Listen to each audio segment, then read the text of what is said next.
Mucormicosis, comúnmente llamada hongo negro.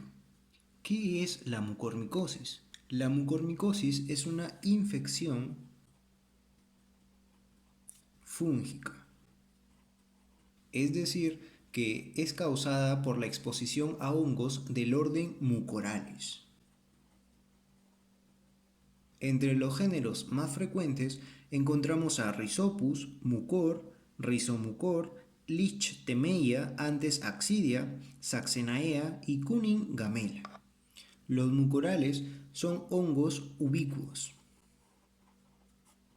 Son omnipresentes, son cosmopolitas, es decir, que están presentes en todo el medio ambiente, principalmente en el suelo y en materia orgánica en descomposición, como son por ejemplo las frutas y verduras en descomposición. También tendremos a las plantas y el estiércol. De esta forma, la mayoría de las personas están expuestas de manera constante a estos hongos, por lo que resulta casi imposible evitar el contacto. Entonces te preguntarás, ¿por qué no nos causa daño a todos? Si todos nosotros estamos expuestos de manera constante a estos hongos todos los días. Y la respuesta es porque la mucormicosis es una infección causada por hongos oportunistas. Quiere decir que estos hongos aprovechan a atacar a las personas con un sistema inmunológico debilitado.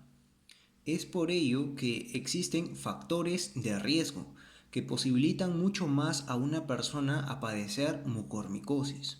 Dentro de los factores de riesgo principales tendremos a la diabetes mellitus, especialmente con cetoacidosis diabética. Como dijimos, con un sistema inmunológico débil, es decir, una inmunosupresión, como es el caso del VIH o el trasplante. Otro factor de riesgo es el uso prolongado de corticoides. Ojo aquí, demasiado hierro en el cuerpo, es decir, una sobrecarga de hierro. Tendremos también alguna lesión cutánea, ya sea debido a una cirugía, una quemadura o alguna herida, o en personas con neutropenia. Ahora, ¿qué es lo que pasa con el COVID-19? ¿Cuál es la situación actual? La incidencia anual de la mucormicosis se encuentra con una frecuencia estimada de 1,7 casos por 1 millón de habitantes. Esto quiere decir que la mucormicosis es una infección muy rara.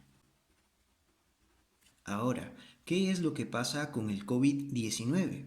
En el COVID-19, el sistema inmunológico se encuentra disminuido. Además, en el tratamiento del COVID-19 se están utilizando corticoides.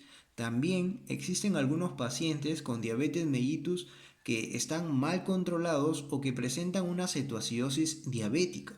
Y también la presencia de algunos pacientes con inmunosupresión, como son los pacientes, por ejemplo, con cáncer o personas con VIH-Sida.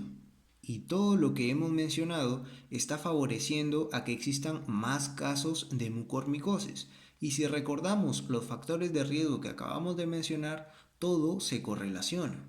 Y es así como se están presentando miles de casos, por ejemplo, en la India. Y no solo en la India, sino también en muchos otros países que también están reportando casos. En los comentarios puedes contarnos si hay casos de mucormicosis en tu país. Y si te preguntas, ¿la mucormicosis es grave? La mucormicosis es una infección potencialmente mortal, que en un promedio la tasa de mortalidad se encuentra en un 54%. Por ejemplo, entre las personas con infecciones de los senos nasales, la tasa de mortalidad fue del 46%. Para las infecciones pulmonares, un 76%. Y para los casos de mucormicosis diseminada, un 96%, cerca al 100%. Además, se describe que la mucormicosis es muy devastadora. En algunos casos, los médicos tienen que extirpar quirúrgicamente el ojo afectado para evitar que la infección llegue al cerebro. Incluso los pacientes han perdido la visión en ambos ojos. Y en casos raros, los médicos tienen que extirpar quirúrgicamente el hueso de la mandíbula para evitar que la enfermedad se propague. ¿Cómo se contagia una mucormicosis? Puede ocurrir por tres formas. La primera y más frecuente es por inhalación de esporas del hongo. Número 2, por ingestión. Y número 3, a través de una puerta de entrada cutánea. Por ejemplo, que el hongo ingrese a la piel a través de un raspado, una quemadura o alguna lesión. Y recuerda, la mucormicosis no es contagiosa, es decir, que no se pueden transmitir entre las personas ni entre las personas y los animales.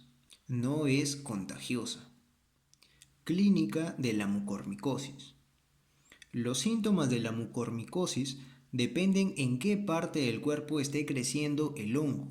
Por ejemplo, la forma más frecuente de mucormicosis, especialmente en pacientes con diabetes mellitus no controlada o principalmente con cetoacidosis diabética, es la mucormicosis rinocerebral u orbitaria,